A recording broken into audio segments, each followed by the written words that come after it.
This door did not want to be found. Yet, it couldn't hide what it truly was from Evangeline. The jagged shape of it was unmistakable.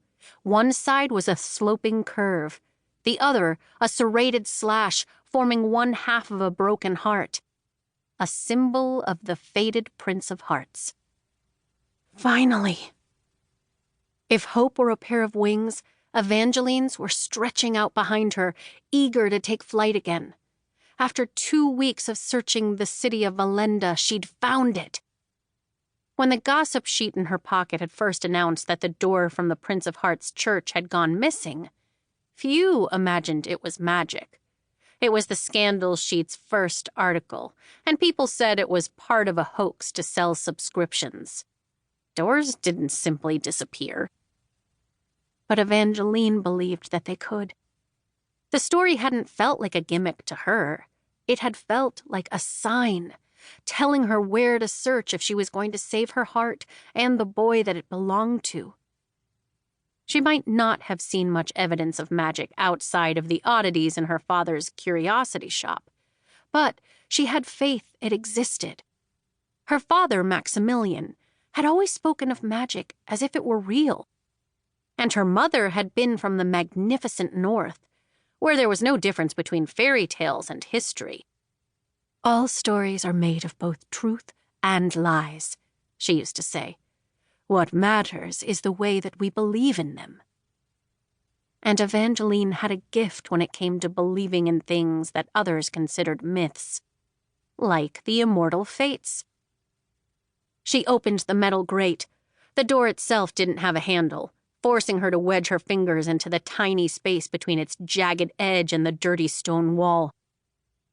The door pinched her fingers, drawing a drop of blood, and she swore she heard its splintered voice say, "Do you know what you're about to step into? Nothing but heartbreak will come from this."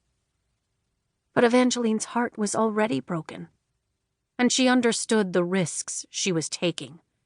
She knew the rules for visiting fated churches. Always promise less than you can give, for fates always take more.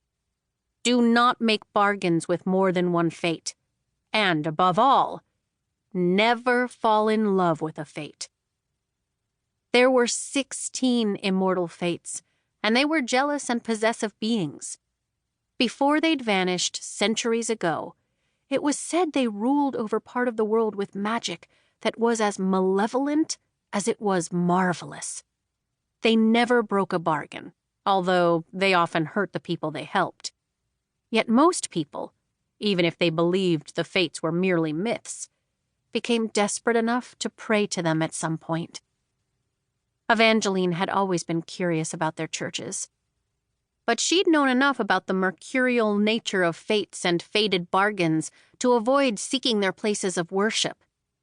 Until 2 weeks ago, when she'd become one of those desperate people the stories always cautioned about.